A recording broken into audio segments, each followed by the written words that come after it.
Voilà. Donc, on s'est dit entre nous, ok, si notre style vestimentaire dérange, entre nous, voilà, entre sœurs, on s'est dit, ah, est-ce que ici on va revenir encore? Parce que nous, on s'habille et puis on dit voilà. Enfin bref, donc, on rentre dans le restaurant, on s'installe et il y a un serveur très poli, je tiens à le préciser, qui vient pour prendre la commande, pour qu'on puisse passer notre commande. Et c'est en ce moment-là qu'on commence à entendre des cris. Mais des cris, des hurlements en fait, de personnes qui sont pas, d'une personne qui n'est pas vraiment contente, qui parle vraiment, qui crie. Donc là, je suis un peu curieux, je demande au serveur, je dis, mais qui crie comme ça? Et là, le serveur me dit, on est vraiment désolé, mais c'est la patronne même qui est en train de s'exprimer, c'est la patronne même qui crie comme ça. Donc moi, étant curieux, je veux savoir qui a pu bien mettre en colère la patronne pour qu'elle puisse se mettre à crier comme ça, sachant que c'est l'heure d'ouverture, il peut avoir des clients dans son établissement, il ne faudrait pas qu'elle dérange la quiétude quand même de ses clients. Et je prête plus attention à ce qu'elle dit, et là, je constate que c'est nous la cause en fait de ces cris, parce que je l'entends dire, je répète dans ses mots, faites-les sortir, sinon je ferme le restaurant. Quelles sont ses manières de s'habiller pour venir dans mon restaurant? Faites-les sortir vite. Donc, elle a tellement parlé fort, elle a tellement crié en parlant, qu'elle était visiblement, elle n'a même pas, je pense qu'elle a chargé quelqu'un pour venir nous dire, mais cette personne n'était même pas obligée de venir nous dire parce que de sa position, on a tous entendu.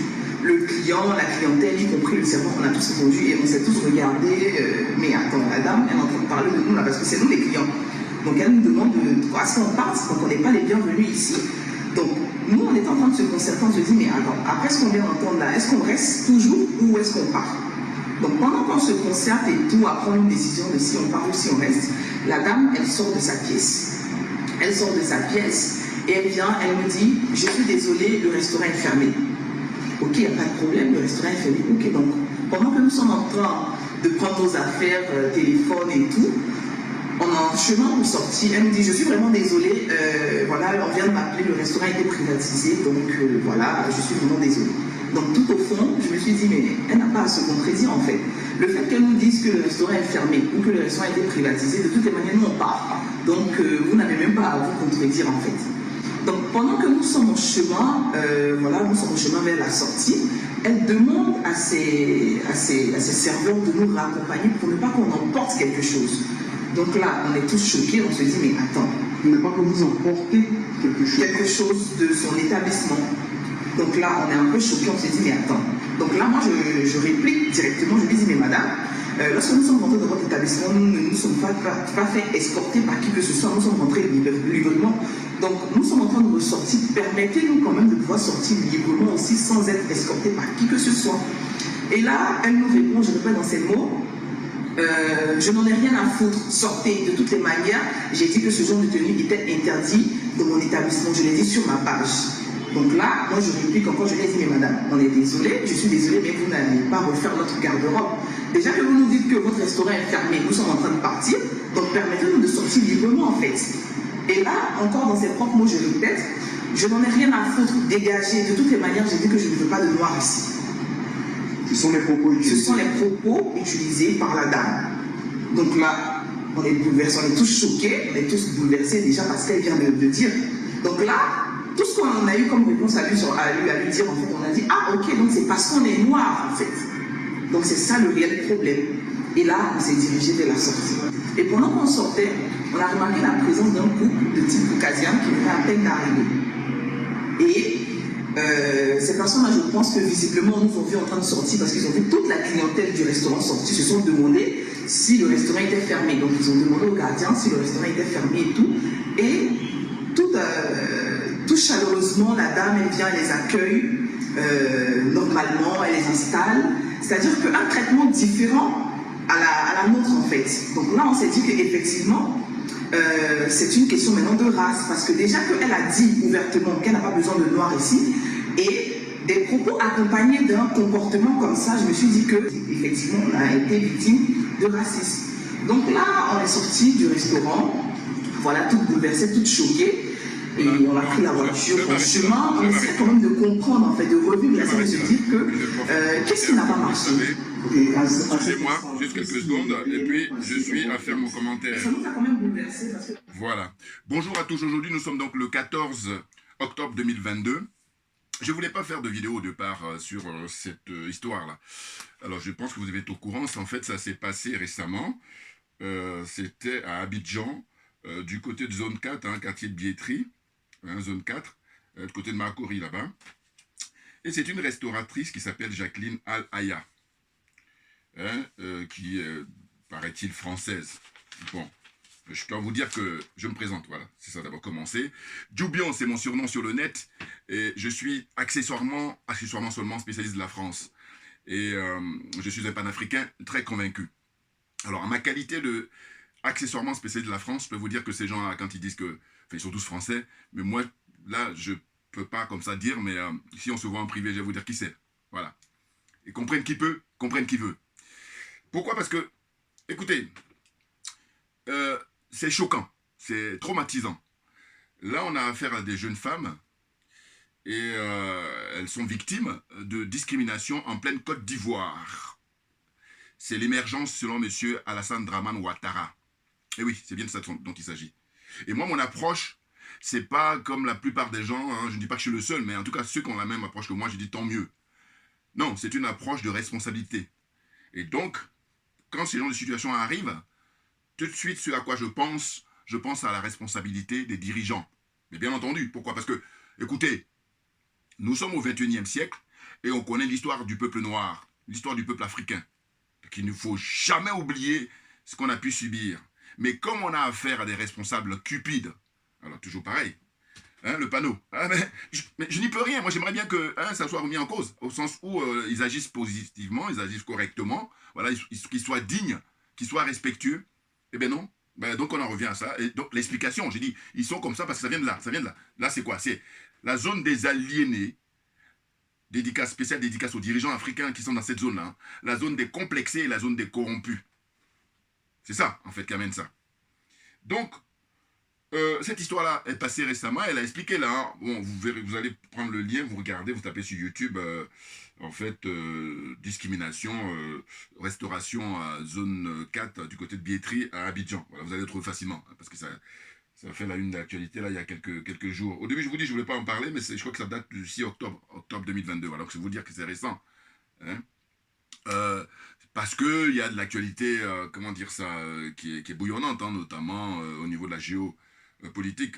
Mais je ferai évidemment une vidéo pour parler du Mali, hein, qui sort sur les 11 accords coloniaux. Le Mali a réussi à à supprimer 8 accords sur 11, donc il en reste 3. Alors moi je pense que ce qui va se faire là à terme, c'est le franc CFA, et du coup ils seront à avoir supprimé 9 sur 11. Bon, je reviendrai là-dessus. Là, ce dont il est question, c'est de constater que, franchement, quand je dis les gens ne sont pas à leur place, et je pense là à des responsables, des dirigeants politiques qui sont à la hauteur. Il y en a eu. Simplement, la France, comme d'habitude, eh ben, elle a participé à les écarter, dans la moindre mesure, à les supprimer, à les assassiner dans le pire des cas. Voilà. On en a eu l'illustration, malheureusement, en permanence.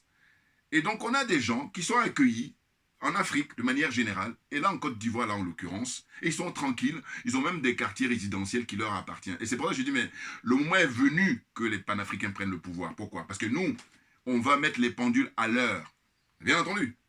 Et on va quitter le XXe siècle pour adhérer au XXIe siècle. Parce que ça, c'est des pratiques du XXe, et puis des siècles passés aussi.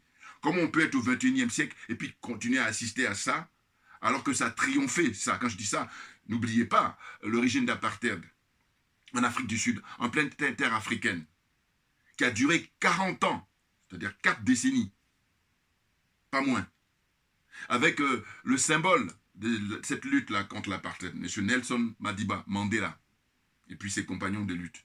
27 ans en prison, vous vous rendez compte?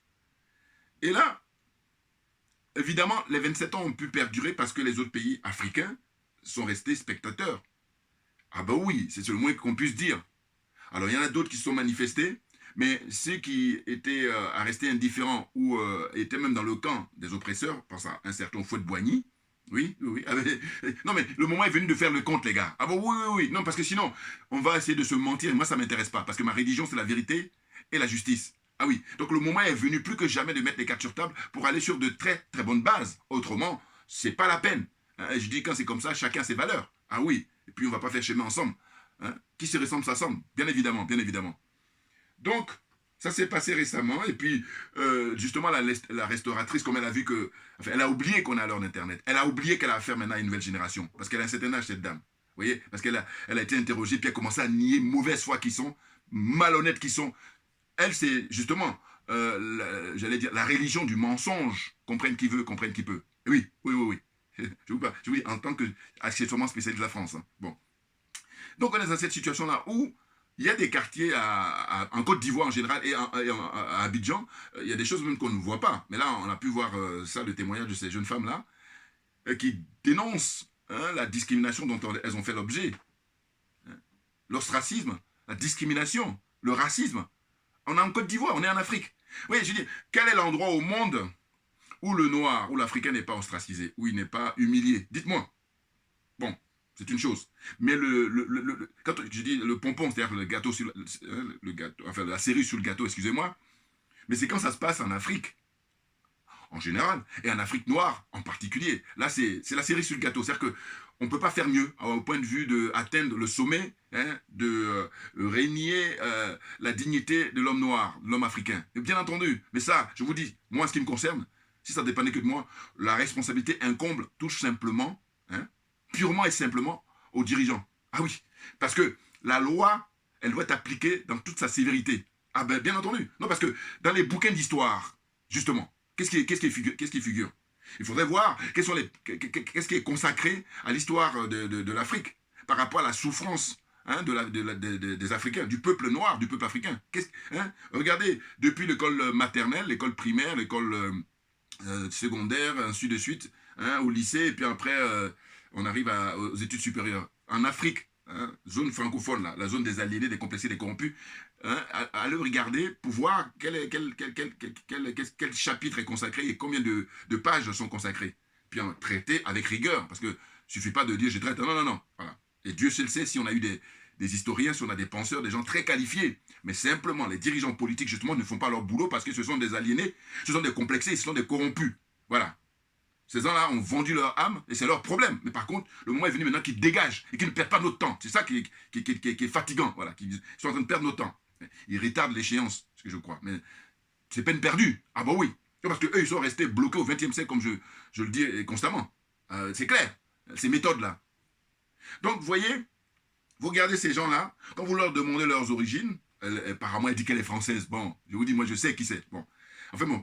Donc, le constat qu'on fait, c'est elle nie, et puis elle a le culot, parce que moi j'ai regardé une interview d'elle qui n'est pas très longue, qui n'est pas très longue, où elle dit qu'elle va porter plainte, elle.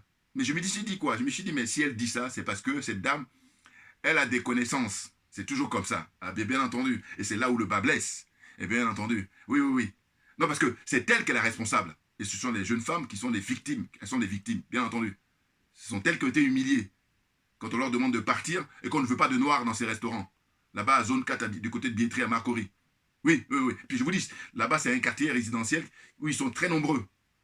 Et quand nous, les panafricains, on va arriver en Côte d'Ivoire au pouvoir, il est question de mettre les gens au pas. Ah oui, parce que quand on vit ici, moi je peux vous dire, je fais 40 ans, je suis dans ce pays, c'est pas le malin. Tu ne vas pas aller construire un restaurant, enfin, comment dire, j'allais dire, ouvrir un restaurant et puis mettre, on ne veut pas de blanc ici. Ici en France, vas-y, tu vas voir ce qui va te... Voilà, donc ton restaurant est fermé d'une part, et d'autre part, tu es convoqué pour être condamné. Jugé d'abord et ensuite condamné. Parce que la loi, elle va suivre son cours. Voilà. Or, ce qu'on voudrait, ce qu'on exige, que ça soit de même. Or, ce n'est pas le cas. Pourquoi? Mais parce que ces gens-là sont profondément corrompus jusqu'à la moelle épinière. Vous comprenez ce que je veux dire? Voilà. Mais je dis, pensez bien quand je fais une vidéo, c'est pas pour la légèreté. Hein. Bon, ceux qui me connaissent, enfin, qui suivent mes vidéos, voilà. Parce que je vais encore plus loin. Je dis que cette dame, si elle est arrivée à ce stade-là, parce que tout est aussi au niveau psychologique, pour ne même pas dire surtout au niveau psychologique, parce qu'il y a un certain confort qu'ils ont, une certaine aisance, qui fait qu'ils se permettent, comme ça, mais d'être même plus à l'aise très souvent, même que, parce que dans son propre pays, elle pourrait, enfin, je sais pas, soi-disant, elle dit que les Françaises, bon, mais elle ne peut pas faire ça ici. Tu vas dire, ça se fait, mais en cachette, voilà, on est d'accord. Mais là, elle dit ouvertement, elle a eu des échanges avec, comment dire, les jeunes femmes. Elle dit ouvertement que voilà, je ne veux pas de noirs ici. Vous vous rendez compte? On est en Afrique, on est en Côte d'Ivoire. Oui. Et ces gens-là, je dis, ce sont des irresponsables. leurs partisans, cachez-vous. Non, parce que c'est son truc qui me fatigue. Parce que je dis, comment on peut soutenir des gens? On est à l'heure d'Internet, on est à l'heure des réseaux sociaux, et on voit tous les dégâts qu'ils commettent par rapport à l'humiliation. Ou simplement, vous avez des petites, comment dire, des miettes, même le mot miette, même le mot est fort. Trouvez encore plus fort. Hein? C'est-à-dire que c'est un euphémisme. Ils ont moins que rien. Parce que vous comparez avec les milliards qu'ils amassent chaque année, hein, par le système du franc CFA. Hein, plus de 440 milliards d'euros chaque année. Mais c'est surréaliste de dire ça même bon. Mais non, eux, la toute petite part qu'ils ont là, ça suffit pour couper la tête du petit Kofi, par exemple. Humilier en permanence leurs concitoyens. Vous voyez?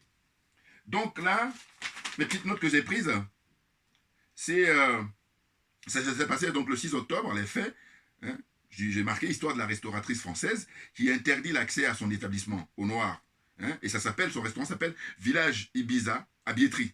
Hein, elle s'appelle Jacqueline Alaya, comme j'ai dit tout à l'heure. Hein, donc j'ai rappelé qu'il ne faudrait pas oublier justement l'histoire africaine, hein, la souffrance du peuple noir. Hein. Et, vous savez, c'est pour ça que je dis toujours merci à ceux qui ont inventé Internet. Bien entendu. Parce que je dis, moi, je suis fair play. S'il y a des frères et sœurs qui prennent le relais pour dire les choses telles qu'il faut, mais je suis là tranquille et puis j'applaudis parce que je suis fair play. Et bien entendu, j'arrête pas de le signaler. Je dis, prenez un frère comme Issa Diawara, hein, un frère panafricain d'origine malienne. Mais lui, pour moi, c'est l'avocat, hein, du pouvoir en place au Mali. Parce qu'il a les mots qu'il faut et puis il a l'énergie qu'il faut. Ouais. Puis avant lui, il y avait la grande dame Amina Fofana. Voilà, ces deux-là. Les autres aussi, il n'y a pas que eux deux, mais comme eux, ils parlent en français, donc c'est facile pour moi. Voilà. Mais je rappelle encore une fois, j'encourage qu'on parle le bambara tout naturellement. Hein, voilà. Mais c'est côté pratique, bon, malheureusement, on en est rendu là, mais on fait ce qu'on peut. Mais en tous les cas, il faut bien comprendre, hein, je ne suis pas en train de minimiser, hein, tous ceux qui militent pour l'émancipation de l'Afrique et pour que le Mali obtienne son indépendance et sa souveraineté surtout. Voilà. Donc j'ai toujours, comme ça, ceux qui suivent mes vidéos, quand il y a un frère ou une sœur qui prend les choses en main, hein, prend le taureau par les cornes et puis qui va droit au but, eh ben j'ai mon soutien à 1000 pour 1000 ou 100%. Vous voyez ce que je veux dire? Voilà. Donc là, ce que je voulais dire, c'est quoi? C'est que, dans le fond, mais il n'y a pas que cette expérience-là.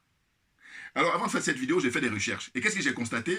Parce que je me suis souvenu, moi, tout de suite, sur, un Tunisien, paraît-il. Alors, allez vérifier là encore. Là, c'est ma qualité accessoirement spécialiste de la France, je vous dis. Ils mettent des nationalités comme ça génériques, mais je sais qui c'est. Puis, comprennent qui veut, comprennent qui peut. Ceux qui me suivent, enfin, qui suivent de près, ils vont comprendre ce que je veux dire. Oui. Non, parce que ces gens-là sont négrophobes, ils n'aiment pas les Noirs. Mais ça, c'est terrible, hein.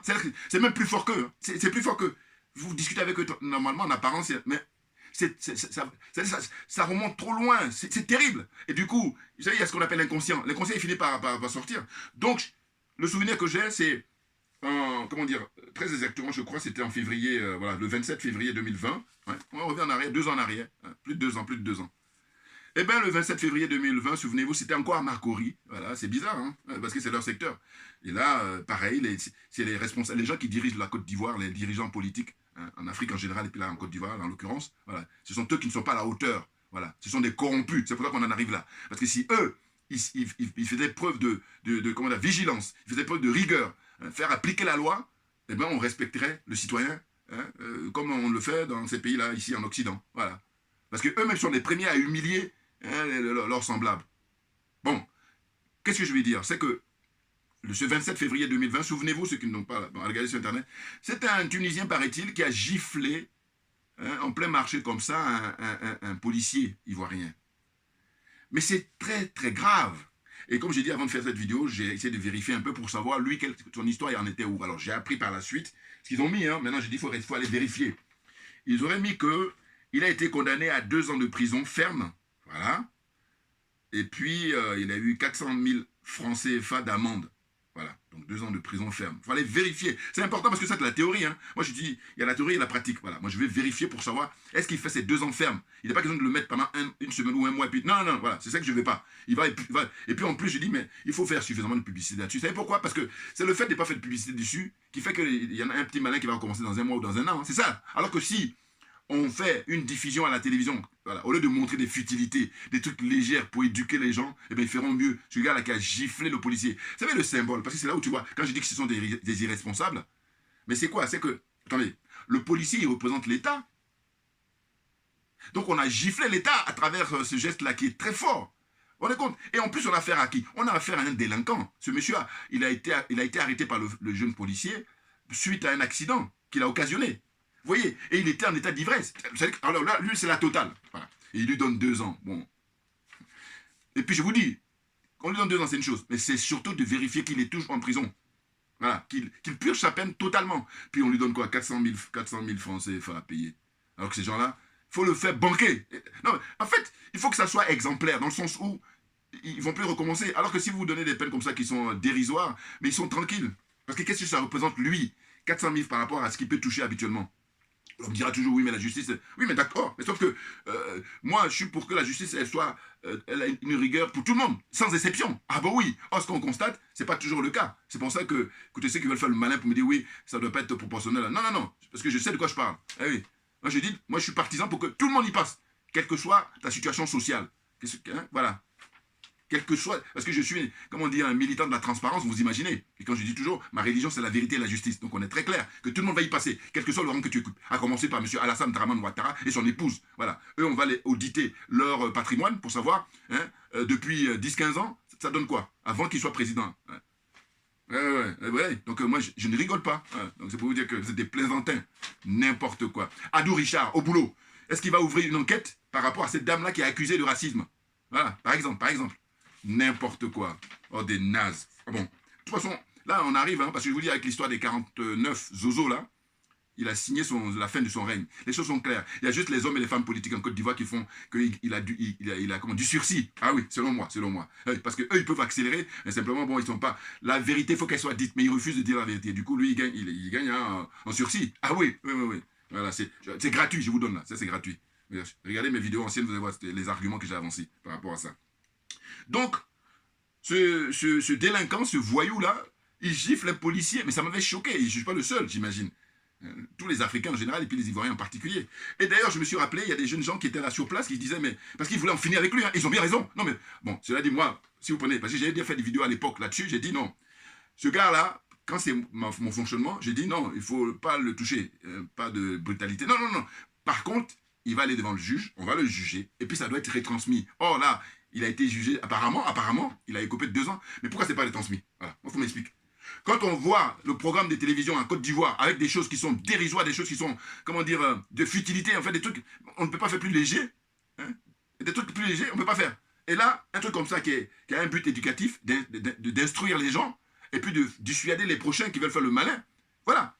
Diffusons en direct le procès de ce monsieur-là qui a giflé toute la Côte d'Ivoire. Parce que le policier, les hommes en uniforme, ils représentent l'État.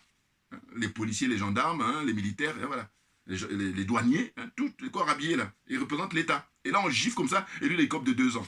Et j'ai dit, ça se trouve, il a cet effet. Mais ce que je regrette, pourquoi ça n'a pas été retransmis? Pourquoi pas à la télévision? Sachant que maintenant, en plus, il y a plusieurs chaînes. C'est dingue. Ça, c'est des trucs élémentaires. Ils ne maîtrisent pas. Mais ils ne sont pas à leur place. C'est ça que je dis. C'est clair. Non, mais c'est dingue. Gérer un pays, non, mais je dis l'humain d'abord, bien entendu. L'humain d'abord. Non, parce que sinon, vous faites une fuite en avant, vous faites de l'escroquerie. Incroyable. Donc, il y a cet exemple-là, de ce voyou qui a giflé le policier. Et je dis, je me rappelle, il y a des jeunes gens qui étaient autour, qui ont failli en découdre avec lui, mais les policiers les ont écartés, enfin, en tout cas, les ont calmés, empêchés, en tout cas, il a été neutralisé, parce qu'il était en place, il était en état d'ivresse, donc voilà, il a été neutralisé par les autres collègues du policier en question. Bon. Et je me rappelle avoir entendu des jeunes gens qui disaient, sur place, mais on est à Makori. Mais si c'était à Bobo ou à Yopougon, on aurait fini avec lui. Mais même à Makori, on est en Côte d'Ivoire. Donc au nom de quoi? C'est ça qu'il faut se dire. Ah bah oui. Non, parce que c'est leur accorder un certain sursis. Non.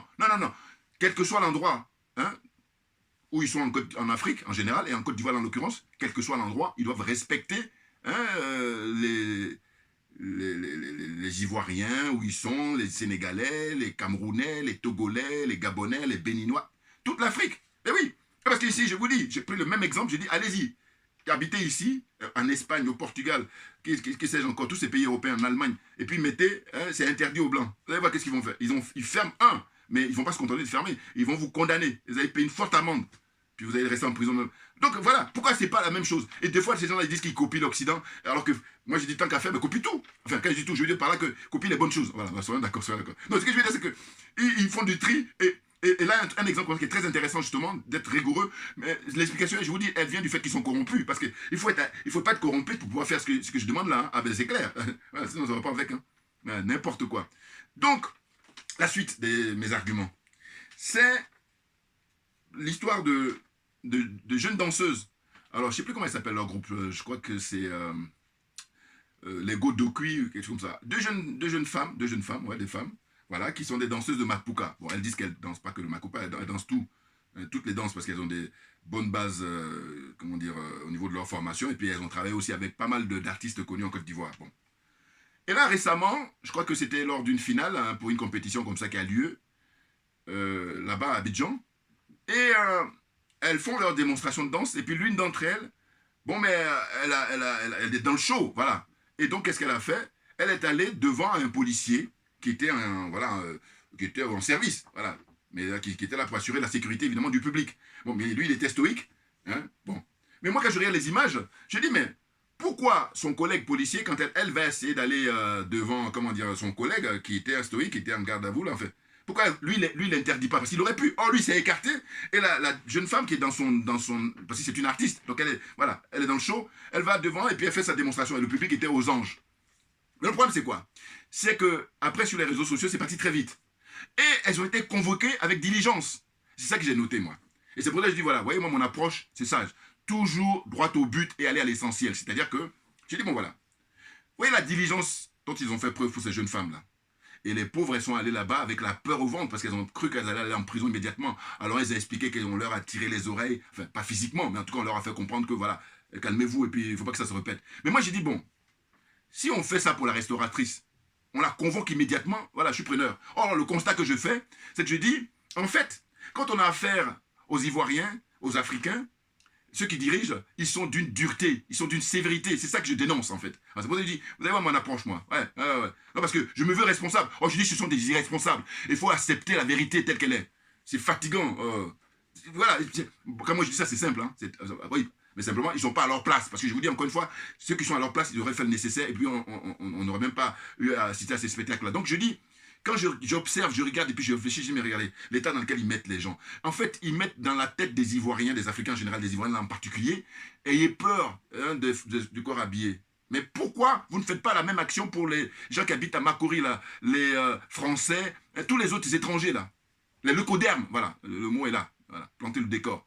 Puis pas que les leucodermes surtout, mais il y en a là qui ont la canalité française, mais en fait, je vous dis, je m'égarde, mais comprenne qui veut ce que je vais dire, qui peut, oui. Eh oui, parce que c'est des négrophobes, ils n'aiment pas les noirs. Maintenant, le paradoxe, c'est de dire, mais pourquoi tu vas là-bas alors? Eh oui, pourquoi tu vas là-bas si tu n'aimes pas les noirs? Prends bagage, reviens ici en France ou va en Tunisie ou je ne sais où encore, dans ton pays, là où tu seras tranquille, où tu ne verras pas de noirs, par exemple. Vous voyez? Donc, moi, ça m'avait mis en colère, oui, très clairement, parce que je dis, ce que je dénonce, c'est qu'effectivement, il faut qu'on fasse respecter les forces de l'ordre. Mais il faut les faire respecter partout. Il faut faire respecter aussi surtout les citoyens. Ah bah oui, parce que les forces de l'ordre sont au service du citoyen, pas le contraire. Et comme on a affaire des irresponsables, on a affaire à des corrompus, eh bien, on assiste à ces spectacles-là, où les pauvres, ils sont traumatisés. Elles-mêmes d'abord, et ensuite les autres Ivoiriens, quand ils regardent ça. On leur fait le signal en disant attention, mais non, mais n'importe quoi. Il faut d'abord, il faut essayer de comment dire, mettre les choses à leur proportion. C'est-à-dire que vous avez les trois exemples. La restauratrice qui dit que il est interdit aux Noirs d'aller dans son restaurant. Vous avez celui qui gifle le policier, hein, qui soi-disant est tunisien, je dis bien soi-disant, puis elle aussi soi-disant qu'elle est française. Ah oui, non. Non, parce que, attendez, je dis, on est au 21e siècle, il faut vivre avec son temps, et puis il ne faut plus rigoler parce que ça a assez duré. Parce qu'au nom de quoi? Les générations d'Africains vont se succéder comme ça et puis ça va continuer? Non, stop, terminé. Et puis là, il n'y a pas de délai. Hein. Il n'y a pas de délai parce que je dis que nous avons suffisamment de recul. Il faut bien le comprendre. Et puis ceux qui n'ont pas la force, l'énergie que nous avons, mais qui poussent le chemin et qui nous laissent faire. Voilà, c'est ça qui me fatigue. Ceux qui ils sont jaloux, ils font nivellement par le bas, ils fatiguent les gens, corrompus qui sont des nazes. Mais on n'a pas le temps, on arrive, hein. Ah oui, à grands pas, tranquillement. Non, parce que c'est la vérité. Nous, on est dans la vérité, on est animé par la vérité. Et la vérité, elle arrive tranquillement, mais sûrement. Vous êtes animé par le mensonge, l'escroquerie morale et matérielle. Et là, voilà, vous avez pris l'ascenseur, maintenant, ça y est. On arrive, on vous rejoint, et puis on vous dit, dégagez définitivement tous les maux que vous avez faits aux Africains. Depuis des siècles et des siècles. Anto-colon, c'est un mot que j'aime bien aussi, je ne sais pas qui a créé ça. N'importe quoi. Des minables. Vous n'avez pas honte? Vous n'avez pas honte? Sur la terre d'Afrique, pendant 40 ans, il y a des Africains qui ont souffert, humiliés, ceux qui sont morts même. Beaucoup sont morts. Puis là, on est au 21e siècle, parce que ça s'est passé au 20e siècle, sans compter, je vous dis, les siècles derniers avec l'esclavage, la traite négrière, colonialisme, le travail forcé. Là, on est dans la France-Afrique. Mais ça va prendre fin quand? Mais heureusement qu'on a des hommes providentiels. Les colonels au Mali, ce sont des hommes providentiels. Mais bien évidemment, bien évidemment. Tout comme M. Vladimir Poutine, un homme providentiel pour son peuple d'abord et pour le peuple africain ensuite. Ah oui, non, moi comptez pas sur moi pour tourner autour du pot, hein. Des nazes comme ça, des minables. Fatigants. Franchement. Donc je vous dis, vous comparez ces trois exemples-là, dites-moi par ordre d'importance. La logique voudrait que la danse de Mapuka, en plus elles sont vêtues correctement, hein, parce qu'elles auraient pu se mettre en petite tenue. Non, elles sont habillées correctement. Elles ont même dit ça dans les émissions. J'ai essayé de les regarder un peu avant de faire la vidéo. Elles disent que non, elles sont toujours très bien habillées. Voilà. Et puis elles ont une démarche de ne pas heurter forcément hein, les gens qui ont des esprits faibles. Mais j'ai dit, quand vous regardez la scène, le policier bon, où elle a été se mettre devant lui, elle s'est mise devant lui, bon bref. Je vous dis, elle c'est une artiste, donc voilà, elle est dans son truc. Mais avant qu'elle arrive, parce qu'on voit la scène où elle est en train de partir, mais lui, son collègue là, qui lui bouge là, mais lui il aurait dit non, va danser ailleurs, hein, va au centre là-bas, va te mettre au milieu de terrain. Voilà, et puis elle aurait exécuté, elle aurait respecté. Mais là, il s'est mis de côté, il a laissé faire, et ils étaient tous contents d'assister à ces spectacles-là, c'est un spectacle, bien entendu, c'est des artistes. Et puis après, l'autre là qui veulent toujours comme ça impressionner, hein, et puis humilier, voilà. Et je vous dis, pourquoi la restauratrice soit venue là, c'est parce que les dirigeants qui sont des responsables politiques en Afrique en général, là en Côte d'Ivoire là en l'occurrence, mais c'est parce qu'il y a une connivence. Ah, très clairement, je suis sûr qu'elle a des amis qui sont bien placés. Parce que pour qu'elle dise que je vais porter plainte, alors que c'est elle qui est la responsable, c'est elle qui doit être condamnée, bien entendu. Les choses sont claires, vous voyez. Ah oui. Et donc la suite, c'est... Je dis que voilà, c'est bon, j'ai déjà rappelé, hein, les Noirs et les Africains sont humiliés au quotidien, hein, partout dans le monde. Et la cerise sur le gâteau, voilà, c'est lorsque les humiliations ont lieu sur le continent africain et surtout dans les pays d'Afrique noire. Ouais. Chers frères et sœurs. Voilà. Et donc je dis, les hommes et les femmes politiques au pouvoir sont les irresponsables. Ouais, parce que ce sont eux qui nous amènent dans ces genres de situations-là. Mais le moment est venu, je vous dis, que les panafricains prennent les choses en main. Et ça a commencé. Le Mali d'abord, ensuite là, petit à petit, avec les frères des Guinée qui nous surprend agréablement, hein, et puis les jeunes frères du Burkina Faso. Voilà. Sans oublier le président Archange Touadéra de la République centrafricaine. Et bien entendu, voilà. Hein, tous ces vieillards-là, grabataires-là, francs-maçons pour la plupart, 99%, c'est même pas 100%. Hein, ils sont dans cette espèce de secte hein, d'obscurantisme. Ils sont broyés là-dedans, ils ont signé avec le diable et tout. Même il y en a plus jeunes, Guillaume Soro, franc-maçon, voilà. Je l'ai déjà dit dans une vidéo, je redis encore. Je dis tous ces gens-là, s'ils pouvaient parler, mais vous imaginez, on serait libérés. La vérité libère. C'est tout. C'est pas moi qui ai inventé, hein, c'est connu. Hein, vieux comme le monde. Donc je vais m'arrêter là, et puis j'espère que j'ai été compris. Hein, de dire que ça suffit, il faut arrêter hein, d'humilier l'Africain comme ça. Parce que de toute façon, les jeunes générations, vous voyez, là sur Facebook, sur Internet, les réseaux sociaux, ils ont commencé à y aller, à appeler au boycott, à qu'on ferme ce restaurant. Voilà. Parce qu'une fois qu'on l'aura fermé, ça sert d'exemple. Et les autres, ils ne vont plus se la ramener. Oh là, je vous dis, il y a même des images qu'on ne voit pas. Moi, j'ai dû voir un jour, pareil, sous un pont là-bas à Abidjan, je ne sais plus si c'est très civil ou, je ne sais pas, à Makori, je sais pas. Pareil, il y a des Libanais, là, ils sont mis à 2 ou 3, et puis ils étaient en train de tabasser un jeune Africain noir. On est en Côte d'Ivoire. Ouais. Vous voyez, bon, enfin, je vais m'arrêter là. Bouya, on termine pour dire que nous, on rigole pas. Hein. Là, on va prendre le pouvoir, vous allez voir comment ça va se passer. On va mettre les choses à leur place, tout simplement. Hein. Je vous rassure, chacun sera tranquille. Mais là, on va dans le respect mutuel. Et puis la rigueur de la loi, elle sera appliquée à tout le monde, sans exception. Bien entendu. Merci à vous tous pour votre attention. On lâche rien, comme je vous dis d'habitude, parce que c'est nous qui avons raison, bien entendu. Merci beaucoup. À bientôt.